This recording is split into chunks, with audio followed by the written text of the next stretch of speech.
तो hello everyone, my name is Himanshu Singh Patwal. आज basically हम एचएस पटवाल मेंटरशिप जो आपका यूट्यूब चैनल है उसमें आज हम पार्टनरशिप का टॉपिक स्टार्ट करने वाले हैं। स्टार्ट का मतलब आज बेसिक हम सिनेरियो देखेंगे, मतलब पार्टनरशिप की डेफिनेशन देखेंगे, ठीक है, उसके कुछ फीचर्स है वो देखेंगे, राइट, और क्या क्या एक्ट बोलता है वो देखेंगे, राइट। अभी हम आज के लिए न्यूमेरिकल पार्ट में नहीं जाएंगे, ठीक है, कि जितना शेड्यूल है हमारे पास उसके अकॉर्डिंग हमारे डेफिनेशन देखेंगे, ठीक है, एंड देन अकॉर्डिंगली उसके जो फीचर्स है वो देखेंगे, एंड जो भी प्रोविजंस एक्ट के हिसाब से वो सारी चीजें देखेंगे, ठीक है। तो अभी तक आपने क्या करा है, अभी तक आपने बेसिक कॉन्सेप्ट क्लियर किया होगा कि भाई 11th में जो सोल प्रॉपर्टी चल रहा था वो आपको समझ में आ गया, ठीक है। अब उससे आगे हम ऑलरेडी 12th में आ चुके हैं, तो 12th में अगर आप आ गए हो तो उसके बाद सबसे इनिशियल चैप्टर कल हम नॉर्मली डिस्कस किया था, मैंने आपको बताया था कि क्या क्या हम पढ़ने वाले हैं, राइट। पार्टनरशिप हमने बोला था, पार्टनरशिप एंड कंपनीज पढ़ेंगे, फाइनेंशियल एनालिसिस पढ़ेंगे, ये सारी चीजें आपकी उसमें रहेगी, राइट। ये सारी चीजें थी। अभी के लिए हम क्या कर रहे हैं, हम पार्टनरशिप के ऊपर थोड़ा सा डिस्कशन करेंगे कि पार्टनरशिप किस तरीके से हम प्रोसीड कर रहे हैं, क्या होता है पार्टनरशिप के प्रोविजंस क्या होते हैं, वो सारी चीजें हम देखेंगे, ठीक है। आज हम थोड़ा लॉन्ग स्टोरी शॉर्ट रखेंगे, मतलब आज ज्यादा लंबा लेक्चर नहीं रहेगा, बेसिक रहेगा, ठीक है। डेफिनेशन से रिलेटेड हम चर्चा करेंगे, डेफिनेशन क्या होती है इसकी, राइट। उसके according then followed by that फिर हम अकॉर्डिंगली प्रोसीड करेंगे, ठीक है। तो सबसे पहले अब हम बात करते हैं पार्टनरशिप होता क्या है। देखो तो बेटा जी, अभी आप सॉल्व पार्टनरशिप में जब भी आपने करी है अकाउंटिंग, तो उसमें तो कोई ऐसा पार्टनरशिप या कोई और अदर पर्सन का कोई पॉइंट ही नहीं था। उसमें क्या था, एक पर्सन था, ठीक है, he is doing business, he is doing his accounting, उसकी जो अकाउंटिंग है प्रॉपर आपने सीखी कि किस तरीके से होती है सारी चीजें। पार्टनरशिप का मतलब क्या होता है, अगर एक या एक से अधिक यानी दो या दो से ज्यादा पर्सन आपको चाहिए होते हैं पार्टनरशिप में। क्यों? क्योंकि अकेले अपने साथ तो आप पार्टनरशिप नहीं करोगे ना, तो ऑब्वियसली आपको कोई पर्सन चाहिए होता है जिसके साथ आप पार्टनरशिप कर सको, ठीक है। तो अब इसमें क्या है, पार्टनरशिप को गवर्न जो एक्ट करता है वो करता है 19 जो आपका 32 है partnership act, Indian partnership act, वो इसे गवर्न करेगा, ठीक है। तो एक्ट ने ही उसके डेफिनेशन के बारे में बताया कि पार्टनरशिप होता क्या है, थोड़ा सा समझो उसे, ठीक है। तो यहाँ पे मैंने ऑलरेडी यहाँ पे ड्राफ्ट कर दिया डेफिनेशन, और यहाँ पे कुछ फीचर हमने टैगलाइन इनिशियल लाइन उसमें दे दी है कि क्या क्या होते हैं वो बेसिकली, राइट। तो इनिशियल हम देखेंगे, सबसे पहले पार्टनरशिप की डेफिनेशन यहाँ पे हमने लिखी है। तो सिंपल है, इंडियन पार्टनरशिप एक्ट 1932 बताता है आपको कि पार्टनरशिप एक्ट की डेफिनेशन क्या है, उसके सेक्शन 4 में ये डेफिनेशन लिखी हुई है, ठीक है। सिंपल सी बात कहता है कि भी रिलेशनशिप होना चाहिए, रिलेशनशिप बिटवीन पर्संस, ठीक है, who have agreed to share profit, ठीक है, of a business carrying on by all और any of them acting for all. इसका मतलब क्या हुआ, देखो सबसे पहला पॉइंट क्या बोला इन्होंने कि ये एक रिलेशनशिप है, ठीक है। ये क्या है, रिलेशनशिप है बिटवीन पर्संस, बिटवीन पर्संस यानी सिंपल इंप्लीकेशन क्या बैठ रही है, कोई एक पर्सन तो है नहीं, पर्संस मींस एक से ज्यादा पर्सन, यानी दो या दो से ज्यादा पर्सन के बीच ये रिलेशनशिप है, राइट। जो क्या करते हैं, who have agreed to share क्या, प्रॉफिट। अब मेरे जो इसमें सिंपल सी बात है, दो या दो से, हिंदी भाषा में अगर हम इसे बोले, दो या दो से ज्यादा लोग आपस में आ रहे हैं एक पर्टिकुलर बिजनेस करने के लिए, जिससे रिलेटेड जो भी उनका प्रॉफिट होता है या जो भी उनका लॉसेस होता है उसको आपस में डिस्ट्रीब्यूट करने के लिए, और आपस में एक दूसरे के लिए जब वो वर्क कर रहे हैं। वर्क का मतलब क्या हुआ, any of them acting for all, right. इसमें क्या है, दो चीजें हैं, या तो सारे वर्क कर रहे हैं या any of them acting for all, right, all और any of them acting for all. इसका मतलब क्या हुआ, देखो पार्टनरशिप में जब आप इंडल्ज होते हो ना रिलेशनशिप में, तो उसमें क्या होता है, उसमें बेसिकली आपका ये रहता है कि अगर आप फॉर एग्जांपल आप और आपका एक पार्टनर या आप तीन पार्टनर हो, ठीक है, तो ए बी सी हम एग्जांपल ले लेते हैं, ए बी और सी पार्टनर है आपके, ठीक है। तो जो भी ए बी और सी तीनों पार्टनर है, तीनों बिजनेस में अपना इनपुट दे रहे हैं, तीनों को प्रॉफिट शेयरिंग में वो हिस्सेदारी ले रहे हैं, ठीक है। उसके अलावा अगर मान लो कोई भी काम, फॉर एग्जांपल मैं हूं ए, ऐसा ए ने कोई काम किया तो उसके लिए बी और सी ऑटोमेटिकली लाइबल हो जाते हैं, ठीक है। ये हम अभी फीचर में भी देखेंगे किस तरीके से प्रोसीडिंग रहती है, ठीक है। तो डेफिनेशन क्या है, relationship between person who have agreed to share profit. अब यहाँ पे कुछ बच्चे कंफ्यूज होंगे, कैसे सर, एक बात बताऊं, आपने कहा कि who have agreed to share profit, ठीक है। तो एक बात बताओ, अगर मान लो बिजनेस में ऐसा तो है नहीं कि बिजनेस में आपको प्रॉफिट ही होगा, है ना, there might be possibility, obviously ज्यादा चांसेस ये है कि लॉस हो सकता है आपको। तो यहाँ पे तो आप कह रहे हो प्रॉफिट बटेगा, लेकिन लॉस का क्या होगा? तो मेरे बच्चों एक बात सुनो, जब लॉ ये डेफिनेशन लिख रहा है प्रॉफिट का मतलब यहाँ पे इट इज इंप्लाइड कि वो लॉस भी कंसीडर्ड हम कर रहे हैं, ये लिखने की जरूरत नहीं है। अगर आप प्रॉफिट शेयरिंग कर रहे हो तो इट इज इंप्लाइड कि अगर मान लो बिजनेस में लॉस होता है तो वो भी आप यहाँ पे टैकल केयर करे हुए, क्योंकि लॉ जो बनाया गया ऑब्वियसली बात है वो थोड़ा सा पॉजिटिव वे में और थोड़ी वर्डिंग कम रखनी थी, तो इसलिए एग्री टू शेयर प्रॉफिट लिखा हुआ है, वहां पे loss is a implied part of it, तो आपको समझना रहेगा। ठीक है जी, तो agree to share of a business, कोई भी बिजनेस आप कर रहे हो उसके लिए who was carried on by all, यानी ए बी सी तीनों कर रहे हैं, या any of them acting for all, right. Any of them मतलब ए कर रहा है, बी कर रहा है या सी कर रहा है, कोई भी इनमें से कर रहा है फॉर ऑल, तो वो कंसीडर हो जाएगा पार्टनरशिप में। ठीक है, अब इसमें थोड़ा सा आगे प्रोसीड करते हैं। ठीक है, यहाँ पे हमने समझ लिया जो प्रॉफिट ये कह रहा है, जो भी यहाँ पे प्रॉफिट कह रहा है इट इज इंप्लाइड कि ये आपका लॉस भी इंप्लाइड है, इसमें ऐसा नहीं है कि प्रॉफिट बोल दिया तो लॉस नहीं कंसीडर होगा। ठीक है, ये तो बेसिक सी डेफिनेशन है, सेक्शन 4 में ये डेफिनेशन आपको बताई गई है। ठीक है, थोड़ा सा फीचर पार्ट देख लेते हैं कि फीचर मतलब क्या है। ये डेफिनेशन जो दे रखी है इसी में से इनके सारे फीचर निकले हैं। ठीक है, जब मैं आपको डेफिनेशन बता रहा था तो मैं इंसिस्ट कर रहा था एक एक वर्ड में, तो वही वर्ड अब यहाँ पे निकल के आएगा। देखो, सबसे पहले बोला इसने कि भाई अगर आप पार्टनरशिप कर रहे हो तो 2 या 2 से ज्यादा पर्सन होने चाहिए। ठीक है, 2 और मोर पर्सन, तो डेफिनेशन का जो ये पर्सन वर्ड है ये यहाँ पे कैरी हुआ। पर्सन मतलब क्या, 2 या 2 से ज्यादा अगर पर्सन है तभी आप पार्टनरशिप में इंडल्ज हो सकते हो। अच्छा, पीछे से बच्चा उठ रहा है, वो कहता है सर एक बात बताओ कि आपने ये तो बता दिया कि मिनिमम 2 पर्सन है, अब ये तो बता दो मुझे कि मैक्सिमम कितने हो सकते हैं। बहुत अच्छा क्वेश्चन है। तो देखो इसमें क्या होता है ना, इसमें हमारा जो कंपनीज एक्ट है 2013, कंपनीज एक्ट जो आया था आपका 2013, तो उसमें जब 2013 आया था उसमें एक्ट में उस टाइम तो ये लिख दिया था बेसिकली कि हाँ हम बता देंगे, रूल में आगे देके बता देंगे। तो 2014 में ही मतलब अगले साल ही अपना मिसक्लीनियस एक रूल आया था उनका, तो उस रूल के भीतर उस रूल में आपको दिया गया था कि मैक्सिमम जो मेंबर आपके हो सकते हैं इसमें 50 हो सकते हैं, राइट। यानी आपको ये ध्यान रखनी है मिनिमम मेंबर अगर 2 है तो मैक्सिमम कितने होंगे 50।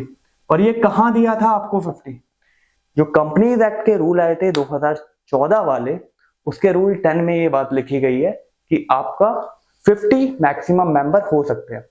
तो we are aware, we are clear कि भाई अगर पार्टनरशिप करनी है तो मिनिमम 2 मेंबर और मैक्सिमम आपके 50 मेंबर हो सकते हैं। ठीक है, आगे बढ़ते हैं। कहता है जी एग्रीमेंट होना चाहिए। ठीक है, ये बहुत इंटरेस्टिंग है, ध्यान से सुनना। जब आप किसी बिजनेस में जा रहे हो या जब आप फॉर एग्जांपल आप पार्टनरशिप में भी बिजनेस कर रहे हो, तो आप दोनों के बीच या आप तीनों के बीच, यहां पे हमारे एग्जांपल में क्या है ए बी और सी, यानी ए बी और सी ये तीनों पार्टनरशिप में जा रहे हैं, तो इनका एक एग्रीमेंट होना चाहिए। एग्रीमेंट का मतलब क्या, एग्रीमेंट का मतलब ये होता है फॉर एग्जांपल आप normal agreement is like a document, वो डॉक्यूमेंट होता है जिसमें ये सारी चीजें लिखी होती है। अभी थोड़ा डिस्कस करूंगा कि क्या क्या चीजें होती है उसमें, तो उसमें ये फॉर्मल वे में एक लिखा होगा। देखो एग्रीमेंट सबसे पहले ये समझो कि आपका दोनों वे में हो सकता है, ओरल भी हो सकता है और रिटर्न भी हो सकता है। यानी की हम बात कर रहे थे, एग्रीमेंट आपका दोनों तरीके से हो सकता है, इट माइट बी ओरल और इट माइट बी रिटर्न। ठीक है, ओरल मतलब क्या है यार, एबीसी है, दोनों साथ ही रहते हैं, दोनों ब्रदरहुड की तरह रिलेशनशिप है, हो सकता है भाई भी हो, तो उन्होंने बोल दिया कि नहीं यार इसकी क्या जरूरत है, मैंने बोल दिया ना, तो यही काफी है। तो एग्रीमेंट ध्यान रखना, लॉ जो कहता है, एक्ट जो 1932 है वो ये कहता है कि भाई आप ओरल में कर लो, आप रिटर्न में कर लो, कोई दिक्कत नहीं है हमें। ठीक है, यानी एग्रीमेंट दोनों वैलिड होते हैं, चाहे आप ओरल में कर लो, आप बोल रहे हो दैट इज ऑल्सो एग्रीमेंट, आप नॉर्मल रिटर्न में कर रहे हो that is also agreement. But suggestible हमेशा ये होता है in the case of dispute, right बच्चे। In the case of dispute जब भी आप जाते हो, फॉर एग्जांपल कभी कोई डिस्प्यूट होता है, तो उसमें हमेशा प्रेफरेबल ये होता है कि आप हमेशा जो अपना एग्रीमेंट है वो रिटर्न में करो। ठीक है, रिटर्न में करोगे वो एक प्रूफ रहेगा, लिखा हुआ प्रूफ है, रिटर्न में है, तो आपको सारी चीजें उसमें क्लियर होगी। ठीक है, तो एग्रीमेंट आपको बात समझ में आएगी। एग्रीमेंट आपके दोनों तरीके से हो सकते हैं। एग्रीमेंट आपका ओरल भी हो सकता है और एग्रीमेंट आपका रिटन भी हो सकता है। Are you getting my point? देखो इसमें सिंपल सी बात है बच्चे कि एग्रीमेंट आपने करा, अब सर मुझे ये तो बता दो एग्रीमेंट में चीजें क्या क्या होंगी। देखो ओरल में करा है तो ओरल में तो इन्हें ही पता है, ए बी सी को ही पता है कि क्या बातें हुई थी, राइट। लेकिन जब आप रिटर्न में करते हो ना तो उस डॉक्यूमेंट को हम डॉक्यूमेंट कर लेते हैं, किस नाम से? पार्टनरशिप डीड के नाम से, ठीक है। तो जब भी आप रिटर्न में कोई एग्रीमेंट कर रहे हो that is called partnership deed, ठीक है। ठीक है सर, ये तो समझ में आ गया। सर 2 या 2 से ज्यादा पर्सन होने चाहिए, मैक्सिमम 50 पर्सन हो सकते हैं। एग्रीमेंट की अगर हम बात करें तो एग्रीमेंट आपका रिटर्न में भी हो सकता है, ओरल में भी हो सकता है, ठीक है। लेकिन सर प्रेफरेबल हमेशा ये रहता है कि आप रिटर्न में करो agreement. And whenever you are going into return agreement तो उसको हम क्या बोलते हैं बच्चे? Partnership deed. अब क्वेश्चन ये उठता है बच्चे के माइंड से, बच्चा पीछे से उठ रहा है, कहता सर ये बताओ इस पार्टनरशिप डीड में आएगा क्या क्या, ठीक है। यानी इस पार्टनरशिप डीड में हम लिखे क्या? आपने तो बोल दिया पार्टनरशिप डीड बना दो, अब इसमें लिखना क्या है? तो देखो बच्चों, आप क्या कर रहे हो? आप नॉर्मल बिजनेस कर रहे हो, ठीक है। तो उसी के बारे में ये डिटेल सारी इसमें आएगी। मेजर कौन कौन सी डिटेल आती है वो सुन लो, और ध्यान रखना जो ये सुन रहे हो आप कानों से, इस पे ज्यादा भरोसा रखना है रेदर देन लिखने के, ठीक है। देखो पार्टनरशिप डीड है, सबसे पहले आप जब बिजनेस स्टार्ट कर रहे हो तो आपने कुछ डिसाइड किया होगा ना कि भाई फर्म का नेम क्या रखना है। फॉर एग्जांपल एबीसी की फर्म है तो आपने डिसाइड किया होगा कि यार चलो फर्म का जो नेम है एबीसी एंड कंपनी या कुछ भी रख लो, ठीक है। एबीसी रखना है या ए बी रखना है, ए बी कंपनी रखनी है, कुछ भी रखनी है, what ever the company name में भी, राइट। तो जो भी आपने डिसाइड किया बच्चे, सबसे पहले स्टार्टिंग में आप वो कंपनी का नेम लिख दो, ठीक है। मोटी मोटी चीजें जो आनी है, मोटी मोटी चीजें मतलब जो इंपॉर्टेंट एस्पेक्ट वाली चीजें आनी है वो हम डिस्कस कर रहे हैं। यू कैन एड ऑन, क्योंकि इसका कोई प्रेस्क्राइब आपको कोई डॉक्यूमेंटेड नहीं दे रखा है एक्ट में कि ऐसे बनेगा, बट मोटे मोटे तौर पे ये चीजें तो होनी ही चाहिए, ठीक है। तो आपने नाम लिखा कि भाई पार्टनरशिप फर्म का नाम क्या है, पहली चीज। दूसरी चीज आपने ये लिखा भाई जो पार्टनरशिप फर्म आप खोलने जा रहे हो वो कहाँ पे है। आपको पता लगा भाई यहाँ पे जब रिटर्न में एग्रीमेंट लिख रहा हूं तो मुझे ये पता होना चाहिए कि मेरी पार्टनरशिप फर्म का नाम एबीसी एंड कंपनी है और वो कहाँ खुलने जा रही है, उसकी लोकेशन, ठीक है। ये 2 चीजें बच्चे आपने लिख दी। उसके बाद दूसरा इंपॉर्टेंट फैक्टर क्या? पार्टनरशिप बन किन लोगों से रही है, यानी ए बी सी जो आपके पार्टनर है उनके नाम मेंशन करो। आप अपने अपने नाम मेंशन करो रिस्पेक्टिव ए बी और सी, और आप अपने अपने एड्रेस मेंशन करो, ठीक है। तो हमारे पास 2 डिटेल आ गई, 2 डिटेल क्लियर होगी कि पार्टनरशिप फर्म का नाम क्या है, पार्टनरशिप फर्म है कहां, जो पार्टनर्स है उनका नेम क्या है और पार्टनर्स कहां रहते हैं, ठीक है। अब देखो नॉर्मल सी बात है, आपने डिसाइड कर लिया आप बिजनेस करोगे, ठीक है। आपने कोई पर्टिकुलर प्रोडक्ट या कोई सर्विसेज डिसाइड कर ली कि यार इसमें हम बिजनेस करने वाले हैं। अब बिजनेस होगा कैसे? बिजनेस के लिए क्या चाहिए? बिजनेस के लिए पैसे चाहिए ना, नगद। अब वो कैसे होगा? फॉर एग्जाम्पल उसके लिए पार्टनर्स जो भी होते हैं रिस्पेक्टिव पार्टनर वो अपने तरफ से कुछ अमाउंट लगाते हैं। उस अमाउंट को आपको भी ऑलरेडी पता है, जब सोल प्रॉपर्टीशिप वहां पे लगाता है दैट इज कैपिटल। तो हमें तीसरी चीज ये लिखनी है कि कौन सा पार्टनर कितनी कैपिटल लेके आ रहा है। Getting my point? तो पहला हमने क्या लिखा? फर्म का नाम एड्रेस लिख दिया, पार्टनर्स के नेम एड्रेस लिख दिए, तीसरे में कौन कितनी कैपिटल लेके आ रहा है वो लिख दिया, ठीक है। 3 बातें हमारी क्लियर होगी। अब इन 3 बातों के अलावा हम क्या इंपॉर्टेंट फैक्टर हैं? चलो आपने बिजनेस कर लिया, बिजनेस करा, बिजनेस में मान लो आपको कुछ पर्टिकुलर प्रॉफिट हो गया, सर ये तो बता दो ये प्रॉफिट कैसे बटेगा। तो जो प्रॉफिट डिस्ट्रीब्यूशन रेशियो है बच्चे वो भी आप यहाँ पे मेंशन करोगे, ठीक है, कर सकते हो बेसिकली। अब जो कई बार क्या होता है ना कि कई केस में क्या होता है कि partner for example ABC partner है, ठीक है। अब यहाँ पे जो ए पार्टनर है उसने तो लगा दिए 10 लाख रुपए, बी पार्टनर है, सी पार्टनर है, वो 1-1 लाख रुपए लगा के आ रहे हैं, ठीक है। तो इस केस में क्या होता है, कई बार ए पार्टनर जो है वो डिमांड करता है कि भाई मैं इंटरेस्ट ऑन कैपिटल भी लूंगा। तो अगर बी और सी दोनों एग्री करते हैं तो पार्टनरशिप डेट में आप मेंशन कर दो पहले से, ठीक है। आपने कर दिया कि हाँ यार ए थोड़ी ज्यादा कैपिटल लेके आ रहा है तो उसे इतना इंटरेस्ट मिलना चाहिए, तो वो इंटरेस्ट जो भी होगा वो आप पार्टनरशिप डेट में मेंशन कर दो, ठीक है। अब उसके अलावा कई बार होता है पार्टनर्स को पर्सनल नीड के लिए कुछ चाहिए होता है। आपने सोल में भी देखा होगा, आप वहां जो निकाल रहे हो पर्सनल नीड के लिए दैट इज कॉल्ड ड्राइंग। तो यहाँ पे भी जब आप ड्राइंग विड्रॉल करोगे उस ड्राइंग में जो इंटरेस्ट है, अगर आप चाहते हो कि भाई अगर पार्टनर अपने पर्सनल यूज के लिए कोई ले रहा है और उसके लिए अगर आप दे भी रहे हो कोई इशू नहीं है, लेकिन उस पे अगर आप चाहते हो कि नहीं इंटरेस्ट देना रहेगा आपको, ठीक है, तो आप इंटरेस्ट अगर आप डिसाइड करते हो म्यूचुअली तो यहां डीड में मेंशन कर देना, ठीक है। तो आपने मेंशन कर दिया इंटरेस्ट, ठीक है, पार्टनरशिप का नेम, उसका एड्रेस, पार्टनर्स का नेम, उसका एड्रेस, पीएसआर आपका कैपिटल कौन कितनी लेके आ रहा है, interest on capital, interest on drawing आपने मेंशन कर दी, कैसे प्रॉफिट बटेगा वो भी आपने मेंशन कर दिया, किस रेशियो में बटेगा बेसिकली। तो ये मोटे मोटे तौर पे चीजें इतनी आपने फिल कर दी। अगर मान लो कोई पार्टनर ये कहता है कि भाई मैं कैपिटल तो ला रहा हूं, उसके साथ मैं कुछ एड ऑन अलग से स्किल सेट भी लेके आ रहा हूं, तो मुझे हर मंथ का रेम्यूनरेशन एज अ सैलरी भी चाहिए कुछ अमाउंट। तो अगर सारे एग्री करते हो कि अगर सैलरी भी लेनी है पार्टनर्स को, नॉर्मली क्या होता है कि पार्टनर्स ना प्रॉफिट में हिस्सेदारी रखते हैं, ठीक है, उनका सीधा होता है जो प्रॉफिट आएगा वो प्रॉफिट शेयरिंग रेशियो में बढ़ जाएगा। तो रेम्यूनरेशन का पार्ट नॉर्मली नहीं रखते, बट इफ यू एग्री तो आप यहां मेंशन कर देना इस डीड में, ठीक है, आप मेंशन कर देना कि भाई इस डीड में इतनी इतनी सैलरी रेम्यूनरेशन इनका बनेगा। और क्या आ सकता है मुझे बताओ। तो बच्चों पार्टनरशिप में देखो अभी आपने 3 लोग स्टार्ट कर रहे हो, राइट, अब आगे जाके हो सकता है कोई और पार्टनर आपको एडमिट करता है, तो एडमिशन से रिलेटेड क्या क्या प्रोसीडिंग है जो भी डिटेल है आप यहाँ पे मेंशन कर सकते हो। अगर कुछ एडिशनल कंडीशन आप वहां पे मेंशन करना चाह रहे हो तो कर सकते हो। ऐसे रिटायरमेंट के केस में क्या होगा वो मेंशन कर सकते हो। ऐसे आपका नो मोर के केस में क्या होगा वो यहाँ मेंशन कर सकते हो। ऐसे अगर फर्म डिसॉल्व हो रही है तो उसके बारे में भी आप चीजें मेंशन कर सकते हो।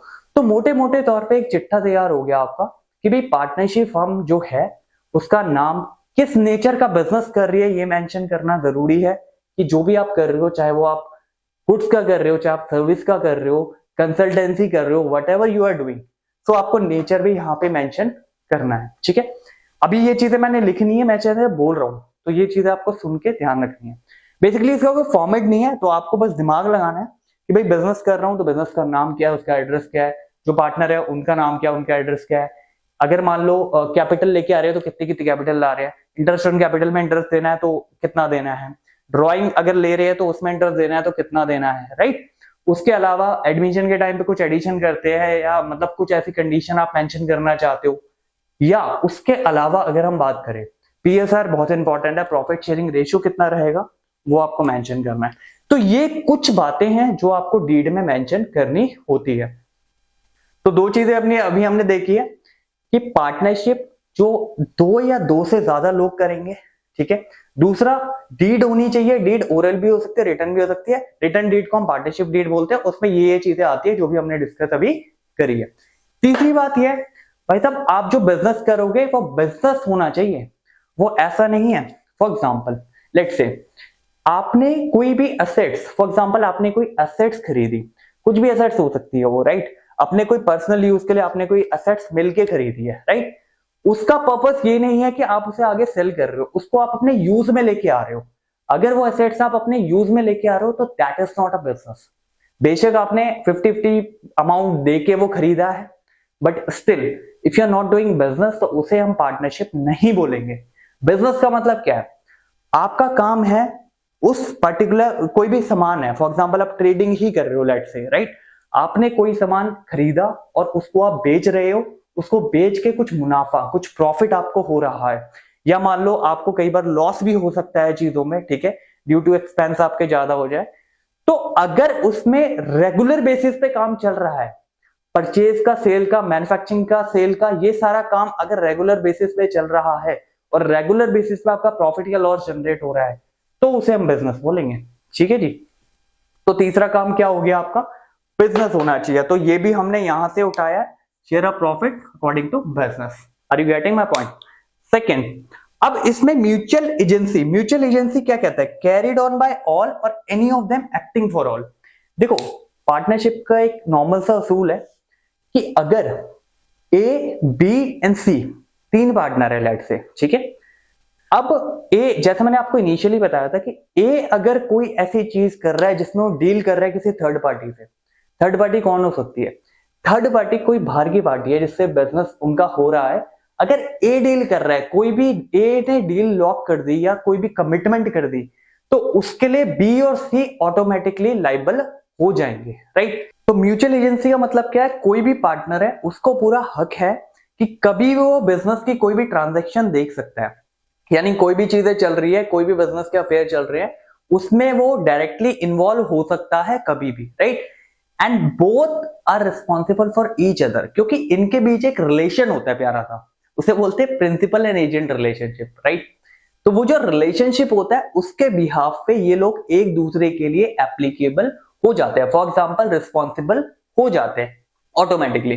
आपने कोई ऐसी चीज करी, राइट, आपने ऐसी कोई चीज करी जिसके लिए अदर पर्सन भी ऑटोमेटिकली रिस्पॉन्सिबल हो जाएगा अगर वो पार्टनर है।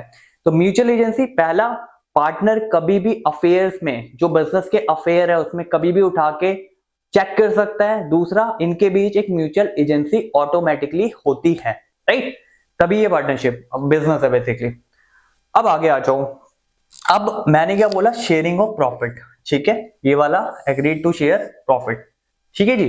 प्रॉफिट इटसेल्फ इंप्लाइड है कि इसमें लॉस भी इंक्लूड होगा, ठीक है जी। ऐसा नहीं है कि आप प्रॉफिट है तो आप प्रॉफिट में ही हिस्सा होगा, लॉस में कोई लेना देना नहीं है, ऐसा नहीं है। जो भी होगा, चाहे वो प्रॉफिट हो चाहे वो लॉस हो, उसमें दोनों की भागीदारी, यानी तीनों की जो भी पार्टनर है जितने भी, उन सबकी भागीदारी उसमें रहेगी। They are liable for that also, right. ये हो गया प्रॉफिट शेयरिंग। उसके बाद लायबिलिटी ऑफ अ पार्टनर, भाई ये सबसे इंपॉर्टेंट फैक्टर है पार्टनरशिप में, और इसी की वजह से पार्टनरशिप नहीं होती है, राइट, और होती भी है तो जल्दी ज्यादा चलती नहीं है। देखो, पार्टनरशिप एक ऐसा बिजनेस है, इसमें पार्टनर्स की जो लायबिलिटी होती है, एक तो इसमें क्या कंसर्न है, पहला कंसर्न इसमें ये है कि म्यूचुअल एजेंसी वाला कॉन्सेप्ट आ जाता है। म्यूचुअल एजेंसी वाला कॉन्सेप्ट क्या कहता है, वो ये कहता है कि भाई अगर आप कोई ऐसी चीज कर रहे हो जिसकी वजह से थर्ड पर्सन के लिए आप लाइबल हो जाती हो, ठीक है, थर्ड पर्सन के लिए आप लाइबल हो जाते हो, मतलब मान लो लाइबिलिटी कोई क्रिएट होगी, है ना, तो उस केस में other partners also eligible, right. तो जब भी पार्टनरशिप आप करते हो वो बहुत ही ज्यादा भरोसेमंद लोगों के साथ करी जाती है, जिनको आपको पूरा बिलीव होता है जिनके ऊपर, उनके साथ आप वो पार्टनरशिप करते हो, राइट। आप किसी के साथ भी पार्टनरशिप नहीं कर लेते हो, राइट, क्योंकि इसमें सबसे इंपॉर्टेंट फैक्टर जो है, आपकी जो लायबिलिटी होती है बच्चे, वो अनलिमिटेड होती है। मतलब क्या हुआ भाई, ए बी सी, ए ने 10 लाख रुपए लगाए, बी ने लाख रुपए लगाए, सी ने भी लाख रुपए लगाए, टोटल 12 लाख रुपए लगा है फर्म में इन लोगों का, ठीक है। अब मान लो आपकी आउटसाइड की जो लायबिलिटी है वो मान लो 15 लाख या 20 लाख की बन गई है, राइट, तो जो आपकी कैपिटल है वो तो जाएगी जाएगी, ऑब्वियस सी बात है, but your personal assets also eligible for that. That means कि आपकी जो लायबिलिटी रहेगी वो अनलिमिटेड है। समझ रहे हो क्या चीज है इसमें?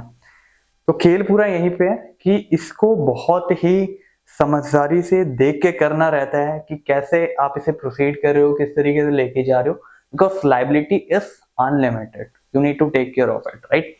अब हम थोड़ा सा सिनॉप्सिस में कर रहा हूं फटाफट। सेक्शन 4 में आपकी डेफिनेशन दी है, सिंपल कहता है relationship between person who have agreed to share profit, profit itself implied losses, ठीक है, of a business carried on by on and any of them acting for all, ठीक है। फीचर में हम कहते हैं 2 या 2 से ज्यादा पर्सन होने चाहिए, मैक्सिमम 50 हो गया आपके। एग्रीमेंट रिटन ओरल दोनों हो सकता है। रिटर्न में अगर कर रहे हो तो उसे पार्टनरशिप डीड बोलते हैं, उसमें क्या क्या डॉक्यूमेंट आएगा हमने ऑलरेडी डिस्कस कर लिया। म्यूचुअल एजेंसी का मतलब क्या है, दोनों तीनों एक दूसरे के लिए लायबल है, बिजनेस में कोई भी कभी भी इंटरफेयर या वीकेंड से देख सकता है, चेक कर सकता है, कभी भी कोई इसमें रोक टोक नहीं होगी, ठीक है। शेयरिंग ऑफ प्रॉफिट का मतलब क्या हुआ कि जो भी प्रॉफिट एंड लॉस होता है आपका, उसकी शेयरिंग होनी चाहिए वहां पे, राइट। तीसरी चीज, लायबिलिटी पार्टनर की अनलिमिटेड होती है, इवन दो वो एक्ट थर्ड पार्टी को जो लॉस हुआ है वो किसी भी पार्टनर की वजह से हुआ हो, सारे पार्टनर लायबल होंगे, ठीक है, और लायबिलिटी इसमें अनलिमिटेड तक जाती है, ठीक है। अब देखो, ये तो हमारी डेफिनेशन और फीचर हमें समझ आ गए, ठीक है। कुछ ऐसी बातें हैं पार्टनरशिप के एक्ट के प्रोविजन में, कुछ ऐसी 5 बातें लिखी हुई है उसमें, जो कि अगर मान लो आपको जो डीड बनवाई थी, अगर इस डीड में वो 5 बातें आपने नहीं मेंशन करी तो हम एक्ट को फॉलो कर लेंगे, ठीक है। सबसे पहली बात नंबर 1 क्या बोली जा रही है? बात नंबर 1 ये बोली जा रही है कि देखो, पार्टनरशिप आप किस लिए कर रहे हो, पार्टनरशिप का पर्पस क्या करने का ये आप बिजनेस करोगे, right. You will generate some amount of profit और maybe loss, whatever it is, वो रिजल्ट पे डिपेंड करेगा। बट एक्ट ये कहता है कि एक्ट अगर पार्टनरशिप डीड में आपने मेंशन नहीं करा है कि क्या प्रॉफिट है, मतलब प्रॉफिट शेयरिंग रेशियो यानी पीएसआर आपने मेंशन नहीं किया है, तो उस केस में इक्वली बढ़ जाएगा जो भी प्रॉफिट होगा। दैट मीन्स कि अगर मान लो आपका प्रॉफिट 3 लाख रुपए हो रहा है और ए बी सी ने जो भी कैपिटल लगाई है, इररिस्पेक्टिव ऑफ दैट आपका जो प्रॉफिट है वो 1 लाख रुपीज डिस्ट्रीब्यूट हो जाएगा। ये एक्ट में कहता है अगर डीड में मेंशन नहीं किया है। ठीक है जी, पहली बात नंबर 1। बात नंबर 2, एक्ट में ये कहता है कि आप जो भी कैपिटल लगा रहे हो बिजनेस में, अगर डीड में आपने इंटरेस्ट मेंशन नहीं किया है तो कोई भी इंटरेस्ट उसमें नहीं मिलेगा। राइट, एक्ट क्या कहता है, आपको इंटरेस्ट नहीं मिलेगा कैपिटल पे, क्योंकि ऑलरेडी ऑब्वियस ही बात है आप जब प्रॉफिट उठा रहे हो तो इंटरेस्ट किस बात का। बट वहां पे वो केस हो सकता है अगर मान लो कोई ज्यादा कैपिटल लगा रहा है, उस केस में अगर सारे एग्रीड करके डीड में मेंशन कर देते तो मिलेगा। ठीक है, अब अगर मान लो डीड में इंटरेस्ट ऑन ड्राइंग के बारे में कुछ नहीं लिखा, जब सर आप एक्ट में ये लिख रहे हो कि इंटरेस्ट ऑन कैपिटल नहीं मिलेगा, तो ऑब्वियस सी बात है इंटरेस्ट ऑन ड्राइंग भी नहीं देना होगा अगर डीड में नहीं लिखा है। ठीक है जी, तो पहला हमने देखा पीएसआर इक्वली बटेगा, इंटरेस्ट ऑन ड्राइंग या इंटरेस्ट ऑन कैपिटल नहीं मिलेगा। ठीक है जी, आगे बढ़ते हैं। आगे बढ़ने के बाद अगर पार्टनर कैपिटल के अलावा कोई लोन देता है फर्म को, ठीक है, मान लो फर्म को कल को पैसों की जरूरत पड़ गई है और राइट, तो अदर पार्टनर वो नहीं कर पा रहे, एक पार्टनर है जिसके पास पैसा है लेकिन वो नॉट एज एडिशनल कैपिटल, वो लोन की तरह दे रहा है फर्म को। ठीक है, और उस लोन पे जो इंटरेस्ट है, जो भी इंटरेस्ट उस लोन पे बनता है, अगर वो डीड में लिखा है, फॉर एग्जांपल कोई पार्टनर अगर लोन देता है फर्म को तो कितना इंटरेस्ट उसे मिलेगा, अगर डीड में लिखा है तो वो मेंशन कर देगा, लेकिन अगर नहीं लिखा तो इस केस में एक्ट कहता है आप 6% पर एनम पे इंटरेस्ट ले लेना। यानी अगर डीड में नहीं भी लिखा है और पार्टनर ने लोन दिया है फर्म को, तो उस केस में 6% पर एनम के हिसाब से इंटरेस्ट उसे मिल जाएगा। ठीक है, are you getting my point? ये वाला पॉइंट आई होप क्लियर हो। ठीक है, अब इसके अलावा क्या हो सकता है आप बताओ पॉइंट। हमने क्या डिस्कस किया, पीएसआर बढ़ गया, इंटरेस्ट बढ़ गया, ठीक है, interest on drawing, interest on capital, और आपका ये जो एंड वाला पॉइंट था लोन वाला वो भी हो गया। बात नंबर 1 मतलब बात नंबर 5 अभी बची हुई है, वो क्या कहती है, वो ये कहती है यार एक बात बताओ, एक्ट कहता है ये कि तुम प्रॉफिट में हिस्सेदार हो, तुम कंपनी के, मतलब कंपनी नहीं, तुम पार्टनरशिप फर्म के मालिक हो, राइट, तो तुम्हें किस बात का रेम्युनरेशन मिलना चाहिए। तो एक्ट कहता है अगर डीड में नहीं लिखा कि कितने पैसे या सैलरी को दी जाएगी पार्टनर को, तो उस केस में कोई सैलरी या कोई रेम्युनरेशन पार्टनर को नहीं मिलेगा अलग से। राइट, जैसा हमने डिस्कस किया था ना कि अगर आप सैलरी दे रहे हो पार्टनर को, कोई रेम्युनरेशन दे रहे हो अदर देन प्रॉफिट, तो वो आप डीड में मेंशन कर दो, लेकिन अगर डीड में मेंशन नहीं है तो नहीं मिलेगा। ठीक है, ये बातें एक्ट करता है, ये 5 बातें एक्ट ने कर दी। अब ध्यान से समझना, ये 5 बातें हमें क्लियर होगी कि भाई प्रॉफिट इक्वल बढ़ जाएगा अगर डीड में नहीं है, interest on capital, interest on drawing नहीं मिलता है, राइट, उसके अलावा अगर पार्टनर फर्म को लोन दे रहा है तो 6% के हिसाब से लग जाएगा, अगर कोई भी रेम्युनरेशन है वो नहीं मिलता रेम्युनरेशन। ठीक है, किसी भी पार्टनर को रेम्युनरेशन नहीं दिया जाता है, ठीक है, एक्ट के हिसाब से अगर वो डीड में मेंशन नहीं है।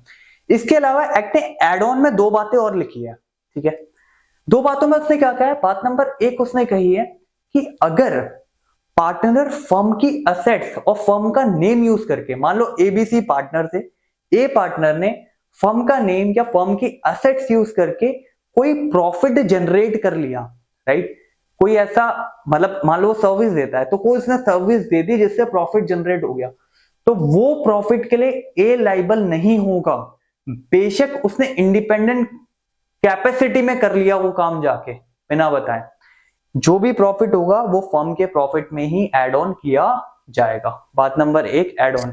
बात नंबर 2 एड ऑन क्या कहती है कि जो भी आप बिजनेस कर रहे हो या जो भी आप पार्टनरशिप फर्म कर रहे हो, जितना जिसका भी आप सर्विस दे रहे हो, जो भी गुड्स दे रहे हो, जो भी कर रहे हो पार्टनरशिप फर्म में, उसके सिमिलर कोई बिजनेस कोई पार्टनर ओपन नहीं करेगा।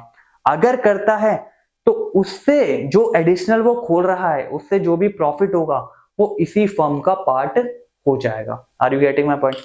तो देखो हमने थोड़ा सा डिस्कशन आज किया, हमने पार्टनरशिप की डेफिनेशन के बारे में किया, फीचर के बारे में पढ़ा है थोड़ा सा, और एक्ट में जो एड ऑन्स बातें लिखी है जो आपने डीड में नहीं लिखी है एक्चुअल में, वो बातें डिस्कस करी है। ठीक है, तो अभी हम इसको यहीं रोकते हैं, राइट?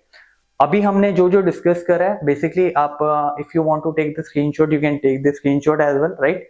अब इसमें क्या है, हमने डेफिनेशन देख ली, फीचर देख लिया, अब हमें क्लियर है भाई पार्टनरशिप होता क्या है। अब हम बेसिक आइडिया, हमें लेयर पता चल गई पार्टनरशिप होती क्या है। अब इसके अंदर हम अकाउंटिंग कैसे करते हैं, क्या क्या डिफरेंट अकाउंट बनाए जाते हैं, क्या क्या चीजें होती है, किस तरीके से इनका कैपिटल अकाउंट जनरेट होता है, किस तरीके से पूरी अकाउंटिंग होती है, इंटरेस्ट ऑन कैपिटल कैसे कैलकुलेट होता है, इंटरेस्ट ऑन ड्रॉइंग कैसे कैलकुलेट होती है। तो डिफरेंट डिफरेंट सिनेरियो है, we will see it, right? But इसमें आज के लिए हम इसे यही रोकेंगे, ठीक है? एंड नेक्स्ट में फिर हम आगे इसके प्रोसीड करते हैं। Basic idea we have already have the basic idea now, right? अब आगे हम जो प्रोसीड करेंगे, अब आगे हम जैसे जो भी इनके टॉपिक्स वाइज हम करेंगे इसको इस तरीके से रहेगा, ठीक है? We will proceed with that. Till then, thank you so much for watching and yeah, be cool and be happy. Thank you.